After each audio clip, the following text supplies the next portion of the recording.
একজন ভাই জানতে চেয়েছে আসলে বিপদে পড়লে আমরা মানুষের পাশে না দাঁড়িয়ে বরং আমরা ব্যবসার চিন্তা করি, এটা কি আসলে মুসলিম একটা দেশে মানুষের চরিত্র হতে পারে?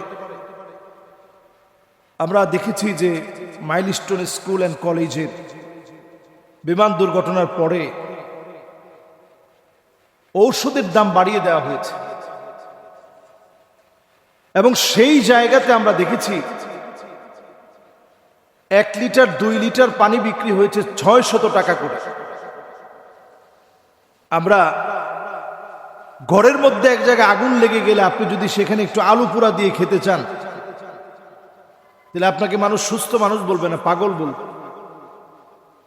দ্বিতীয় বৃহত্তর একটা মুসলিম দেশে আমরা মনে হয় এতটা অমানবিক আচরণ মাঝে মাঝে দেখাই, যে আচরণ কখনো অমুসলিমদের মধ্যে কল্পনা করা যায় না। এই আচরণ আমরা দেখাই প্রায় সময়। এটি খুবই অমানবিক একটি আচরণ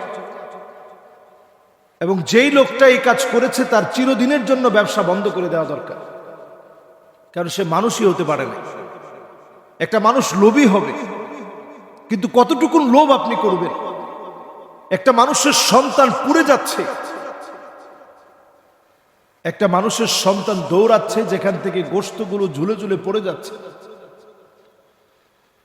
যার পরনে পোশাক আগুন দিয়ে পুড়ে শরীরের সঙ্গে লেগে গিয়েছে, চামড়াগুলো ঝুলে গিয়েছে। এই দৃশ্য দেখার পরে আপনি টাকা চান কেন? আমরা দিন যাচ্ছে এতটা অমানবিক হয়ে যাচ্ছি, দিন যাচ্ছে আর মানুষগুলো আমরা পশুর মতো হয়ে যাচ্ছি। কোরআনুল কারীম আল্লাহ তাআলা আমাদেরকে স্মরণ করিয়ে দিয়েছেন, وَكَانَ الْإِنسَانُ عَجُولًا। মানুষ সবচেয়ে বেশি তাড়াহুড়া করে।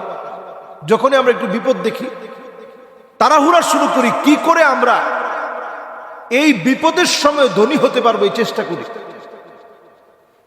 কোরআনুল কারীম আল্লাহ তাআলা বলছেন, وَكَانَ الْإِنسَانُ كَفُورًا। অধিকাংশ মানুষ সবচেয়ে বেশি অকৃতজ্ঞ হয়। আমরা কতটা অকৃতজ্ঞ আপনি চিন্তা করতে পারতেন যে আমার ছেলেটার এমন হইতে পারত, আমার মেয়েটার এমন হতে পারত, আমার পরিবারের সঙ্গে এমন কাজটা হতে পারত, আমি কিভাবে অমানবিক হই? আল্লাহ তাআলা বলছেন, وَكَانَ الْإِنسَانُ قَتُورًا। মানুষ সবচেয়ে বেশি কৃপণ হয়,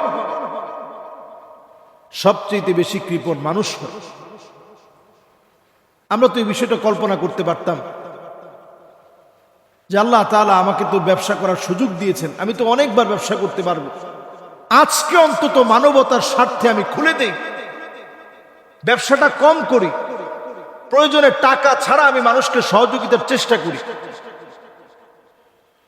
কোরআন কারীম আল্লাহ তাআলা বলছেন, وَكَانَ الْإِنسَانُ أَكْثَرَ شَيْءٍ جَدَلًا। মানুষ সবচেয়ে বেশি বিতর্ক করে। আমরা দেখবেন বাংলাদেশে বিতার্কিকের কোনো অভাব নেই। এরকম একটা দুর্ঘটনার ঘটনা আমরা শুনলাম, আগামী 1 সপ্তাহের ভিতরে নতুন আরেকটা বিষয় আসবে, আপনারা লিখে রাখেন। আগামী 1 সপ্তাহের ভিতরে মানুষ এটা ভুলে যাবে, নতুন আরেকটা ট্রেন্ডিং ইস্যু চলে আসবে, মানুষ সেটা নিয়ে কথা বলবে, সবাই সেটা নিয়ে চিন্তা ভাবনা করবে, কারো এটা মনে রাখার সময় সুযোগ থাকবে না। খুবই স্বাভাবিক বিষয়, যার চলে গেছে সে না বুঝে যে সে কি হারিয়ে ফেলেছে। আমরা অমানবিকতার প্রতিযোগিতায় নেমেছি। এই সময় কিছু মানবিক মানুষ নেই তা না। শিক্ষিকা যিনি জীবন দিলেন, তিনি নিজের জীবনটা আল্লাহর রাহে ছাত্রদের জন্য বিলিয়ে দিলেন। তিনি জানতেন তার বড় ধরনের বিপদ হতে পারে, সেটা জেনেও একটা জায়গায় তিনি দেখতেছিলেন যে আগুন পড়তেছে, বিমান বাস্ট হওয়ার পরে আগুন পড়ছে, তিনি দৌড়ে ছুটে গিয়ে সেখান থেকে বাচ্চাগুলোকে নিয়ে আসলেন। তার মানে বোঝা যায় মানুষের জন্য যে জীবনটাকে বিসর্জন করে দেয়, জাতির কাছে তিনি স্মরণীয় হয়ে থাকবেন। এই জন্য এই সময়টাতে যারা অমানবিকতার পরিচয় দিয়েছে, মনুষ্যত্বহীনতার পরিচয় দিয়েছে, তারা জাতির কাছে কখনো শ্রেষ্ঠ হতে পারেনি। আমরা আল্লাহর কাছে পানাহ চাই এ জাতীয় বিপদ আপদ থেকে আল্লাহ যেন আমাদেরকে হেফাজতে রাখে। যারা দায়িত্বে আছে তারা যেন দায়িত্বের ব্যাপারে সচেতন থাকে। বাংলাদেশ অনেক ডিজিটাল হয়েছে, আমরা মুখে মুখে বলি, কিন্তু আমরা সবসময় দেখি যেন ম্যাজিক্যাল হয়েছে। একটা পুরানো যান্ত্রিক ত্রুটিপূর্ণ একটা ট্রেনিং বিমান কেন চলবে? যান্ত্রিকভাবে যেটা ত্রুটিপূর্ণ সেটা কেন সেটা ট্রেনিং এর জন্য ব্যবহার করতে হবে? এরপরে আরো একটি বিষয় ভেবে দেখা দরকার, এয়ারপোর্টের কাছাকাছি জায়গার ভিতরে এমন কোন বিল্ডিং থাকাটা, এটা আমাদের জন্য খুবই ভয়ঙ্কর বিষয়। যে কোনো সময় দুর্ঘটনা ঘটতে পারে। এই ইদানিং অল্প সময়ের ভিতরে আপনি সারা ওয়ার্ল্ডে সার্চ করে দেখেন, 2025-এ অনেকগুলো বিমান বিধ্বস্ত হয়েছে। তার মানে এই সময়টা নানা বিপদ আপদ, মুসিবত, টর্নেডো, সাইক্লোন, ঘূর্ণিঝড়, ভূমিকম্প এগুলো বাড়বে দিন দিন। পৃথিবীর ভিতরে এল নিনো নামক একটা ভয়ঙ্কর আযাবের সময় আসবে। খরা লাগার জন্য যা যা প্রয়োজন, এই পৃথিবীর ভিতরে সেই সংকটাপন্ন পরিস্থিতি তৈরি হবে। অল্প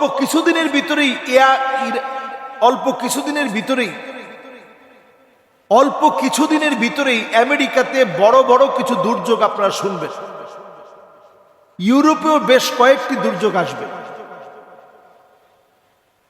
এই দুর্যোগ, এই বিপদ আপদের সময়ে আমাদের অনেক দিক থেকে সচেতন সজাগ হওয়া দরকার।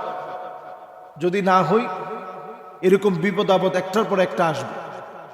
বাংলাদেশের এই সময়ে আমরা দেখেছি বিভিন্ন জায়গায় আগুন ধরছে, শিক্ষা প্রতিষ্ঠানে আগুন লাগছে, বিভিন্ন জায়গায় বিভিন্ন সংঘাত মারামারি চলছে। এগুলো বেশিরভাগই পরিকল্পিত দেশের অবস্থাকে নষ্ট করার জন্য। এই সময় আমাদের প্রত্যেকের উচিত এই বিষয়টা নিয়ে পরিষ্কারভাবে কথা বলা এবং সজাগ সচেতন হওয়া।